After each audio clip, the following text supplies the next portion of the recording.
ordinary young woman from Europe. I love traveling, exploring new worlds, and testing the limits of what's possible.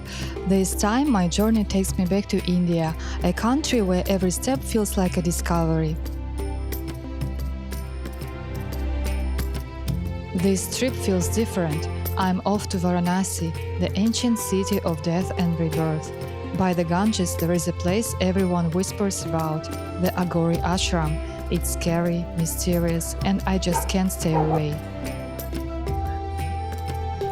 I was invited there by the head of the ashram himself. Okay. He saw in me not just a foreigner, but as he said, an old friend from the past lives. He decided it was time to awaken my power, return the forgotten knowledge, and guide me through the harsh school of Aghora. When I arrived, Swamiji took my murtis in his hands. He looked at them closely, like he was feeling whether they had power, whether Shakti was inside them.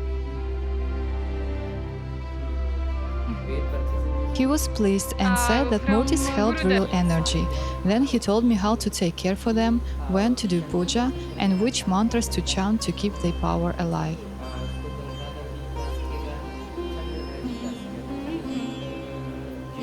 Then he placed my murtis on the ashram's main altar. For me, it felt like a blessing, a sign that my path had begun. Madhu, Dadi. I stepped into a world with no boundaries, where the body is just a shell and darkness a doorway to truth. This is my story, a story of awakening. Okay. Okay. The main deity of the temple is Maa Kali.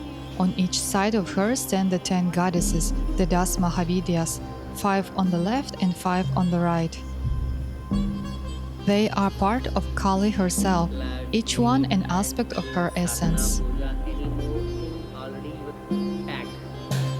Maa Kali's murti wears a garland of real human skulls. Swamiji carefully keeps the memory of each one. Most of them were people who died from snake bites. The master gave me a new name, Nagvini. He said that Ma herself had spoken it during the yagna and told him to call me that. He told me that in a past life I had been a Nag, a male serpent, and that this power still lives within me.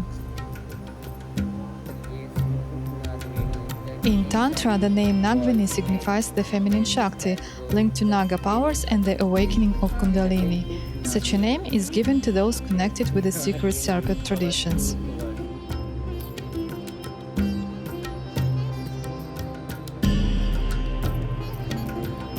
My home here is simple, just walls and a roof, not so different from the monkeys across the way. Every day people come to Swamiji. They ask for health, prosperity and peace. He helps them all, asking nothing in return. This is called Lok Kalyanam, service for the good of the world.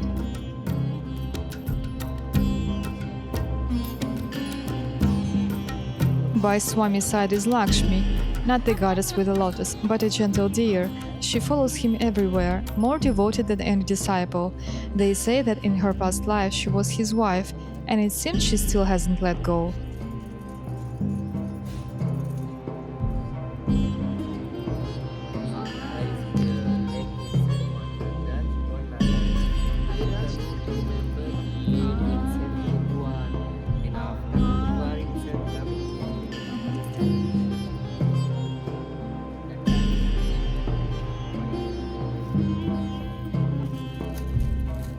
I brought Swamiji some gifts, t-shirts with the pictures of Kali and Shiva. He smiled, but his students didn't look very happy. If you don't like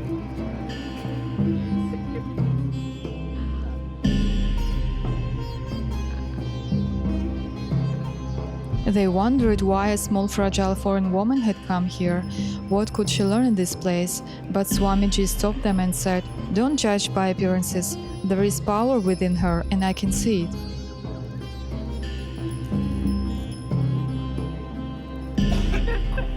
The teacher sent me together with another woman into the kitchen to prepare masala chai. In the ashram, every meal and every drink must first be offered to the mother into the fire. This is the sacred rule. While we cooked, we joked, laughed, and talked loudly, just like women do. But later Swamiji corrected us, saying we should not be heard and preferably not even seen.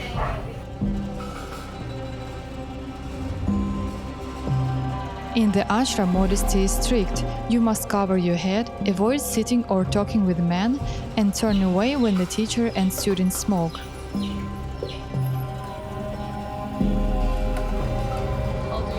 I began to see this was not sweet spiritual dream. Here were strict rules, hard discipline, and no special treatment for me because I was fragile or white.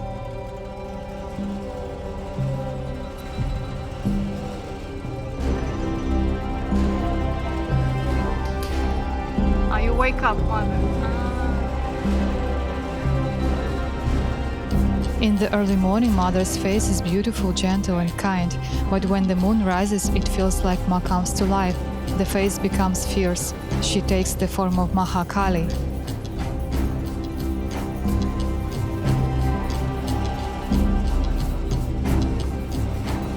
Swamiji performs Pavan Pavitram, a sacred cleansing with the mantra Om Shrim and Prana to sweep away illness and negativity. Vayu.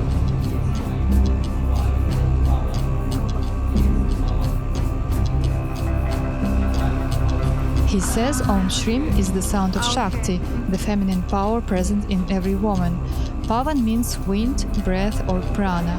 Pavitra means purity.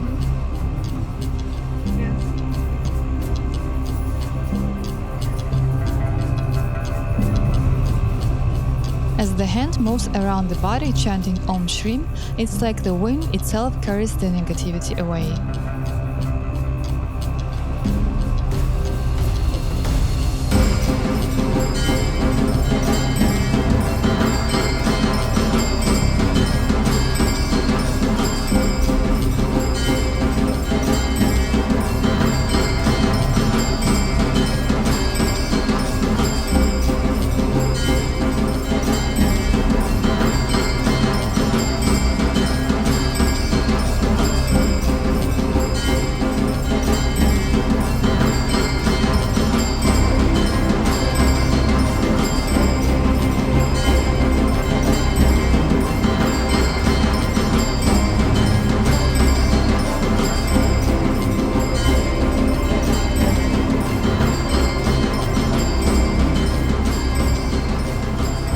This time, Amavasya, the new moon, fell on a Monday.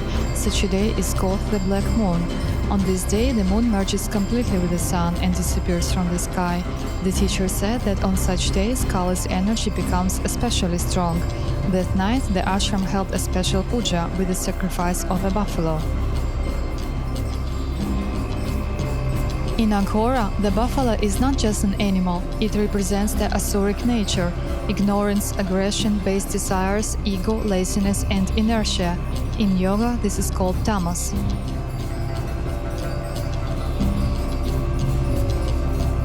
The sacrifice of the buffalo is not about violence, it's about inner work. To kill the buffalo means to cut down whatever inside pulls you down, to overcome fear, destroy the ego, and go beyond desire.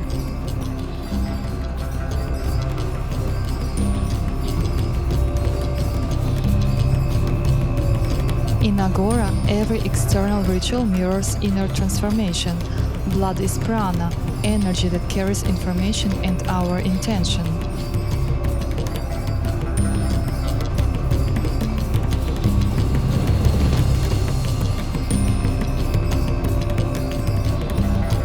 The blood was offered to the mother as fuel for her power.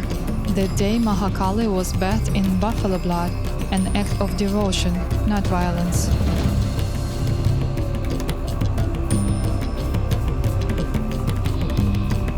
Ashram life is strict. Service runs almost 24/7, and food is given only once or twice a day. Women come here even with children, but there are no rooms or toilets. They sleep on mats under the sky, and when it rains, in the cowshed.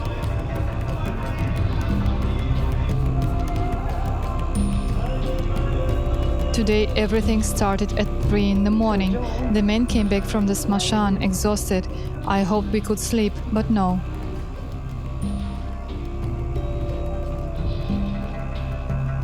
Amavasya is a special night. Suddenly Swamiji removed Maa's weapons, clothes, even her hair. He announced that now there will be a full Mahabhishekam of all the deities.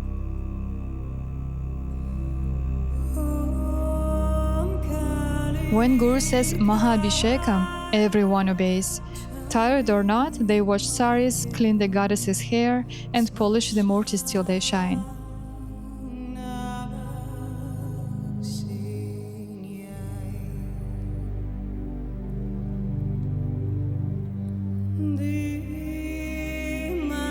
Swamiji himself, after working hard all day, is now washing with full force. I asked him, where do you get the strength? He simply said, Ma gives Shakti for service. And you can't argue with that. I've seen with my own eyes. He works from sunrise to sunrise, without rest. For Swamiji, serving the mother always comes first.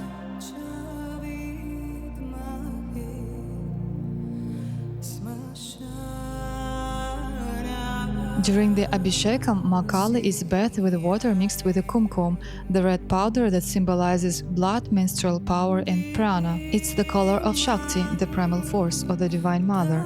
Bathing the murti like this invokes the divine power and intensifies her presence.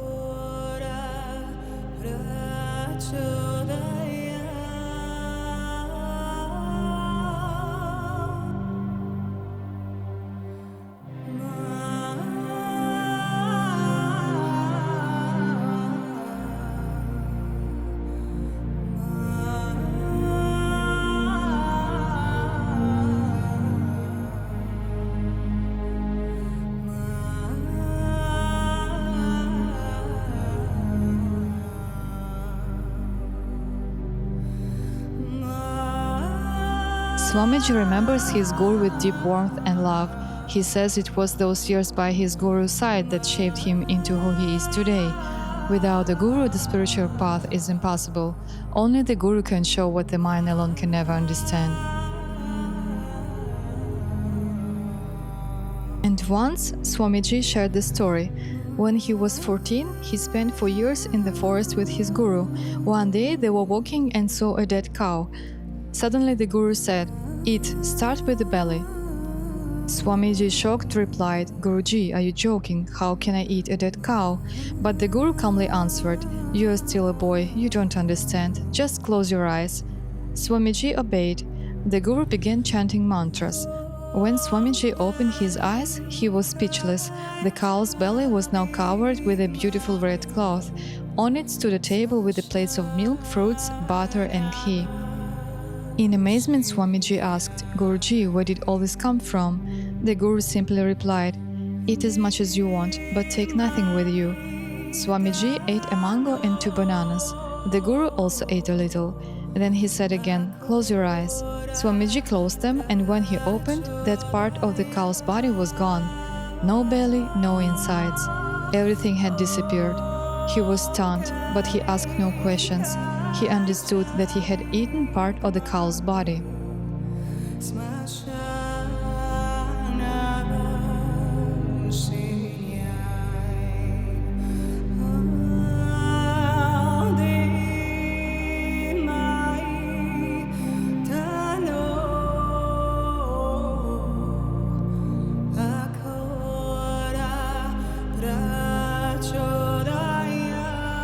I kept waiting for the day they would take me to the smashan, but the teacher delayed. Women are usually not allowed there, especially at night. Swamiji needed time to prepare his students. A few days later, they took me by a tractor. As we got closer to the smashan, it became clear the bodies were not fully burned yet, so the relatives were still there.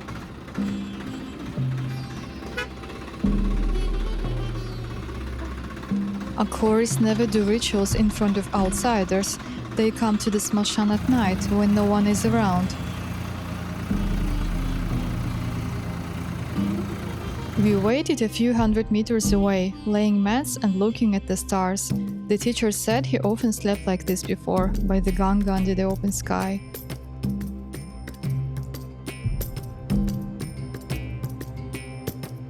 Soft sand, a light breeze, it felt peaceful and almost romantic. Some dozed off, even snored, while a couple of disciples went to check the situation. Later, the teacher admitted he had a thought, maybe I had brought the bad luck. A woman in the smashan is rare, and now we had to wait.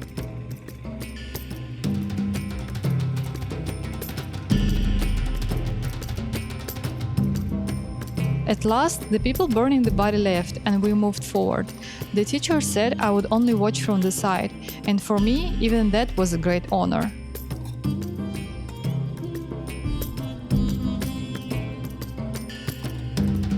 I sat apart and observed.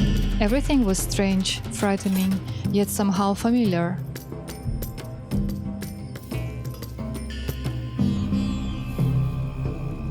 Suddenly, we saw people coming to the smashan with a fresh body. The disciples rushed me into the tractor. The teacher covered me with his shawl and warned not to make a sound. I jumped inside and froze.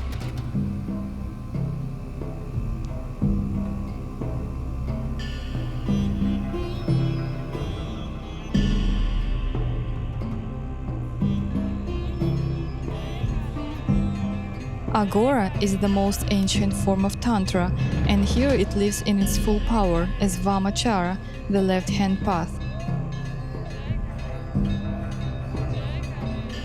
Vamachara means not following the crowd, but going to the places your mother told you never to go, the cremation ground, the witches, the Devi, and your true self. It's the path where Kali drinks the blood of your ego, burps and smiles, where Shiva is dancing on the bones of your old beliefs, and you're learning to find light inside that same damn ass you've been calling karma or trauma for years. Here no one is saved by the light. You dive into the darkness, and everything you have feared, everything you've been running from, gets placed right into your hands. Ash, blood, the remains of a burned body, fear, and pieces of your own ego. I remember on my very first smashan, Swamiji tied a cloth from a fresh corpse around my hips. He said it was for protection, and then completely calm told me, go collect the flower garlands left on it, for Devi. In that moment, enlightenment is the last thing on your mind. You simply stand there caught between death and life, and suddenly you realize you're home.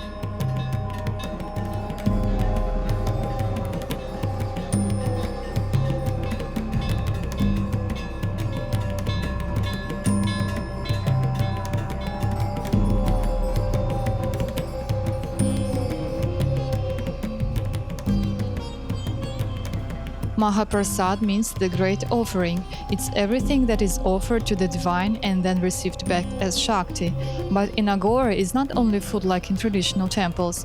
Here there is no idea of pure or impure. Here everything is Shakti, everything is Mother. Mahaprasad is not just rice and sweets from the altar. In Aghora, Mahaprasad can be blood, ash, wine, and remains. Anything offered to the Devi. And if it's been offered to her, it's sacred. Ash from the funeral fire, that's a blessing. A sip of wine after Kali Puja, that's her blood. A piece of meat, that's her body.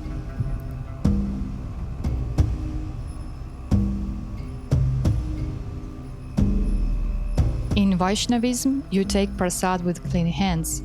In Aghora, you take it with a clean acceptance.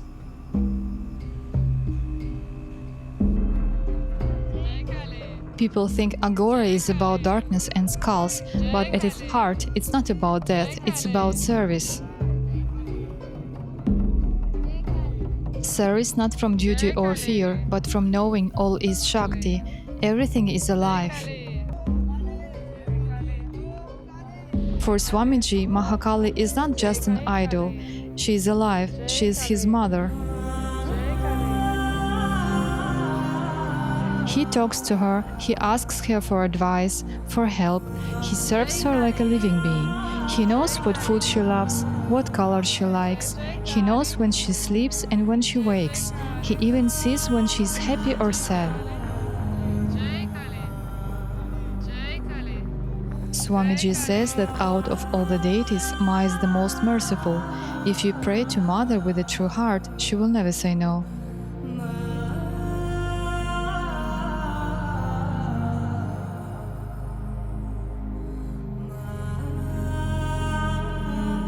A few days after I arrived, my initiation began.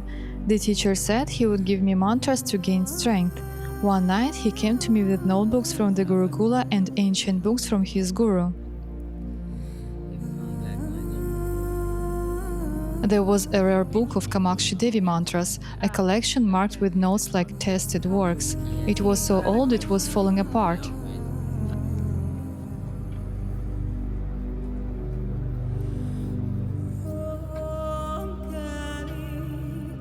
Its story is mystical. A few years ago, in the Kamakhya temple, a stranger approached Swamiji with a book. He said he had been told to give it to a certain Mahamuni, and at once recognized Swamiji. He was instructed never to open it, only to keep it wrapped in red cloth and offer puja.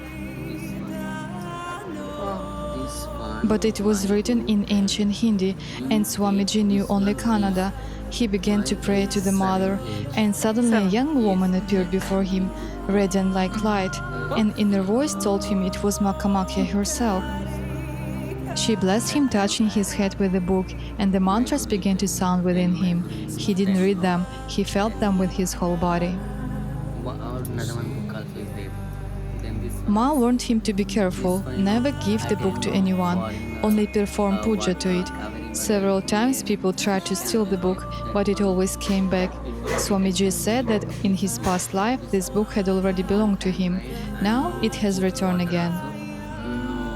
Disciples have asked him for this book, but Ma never allowed, and to me he gave it as a gift, saying I may use any mantra inside. The mantras inside are different, for gaining wealth, health, breaking bonds, increasing attraction, and gaining wisdom.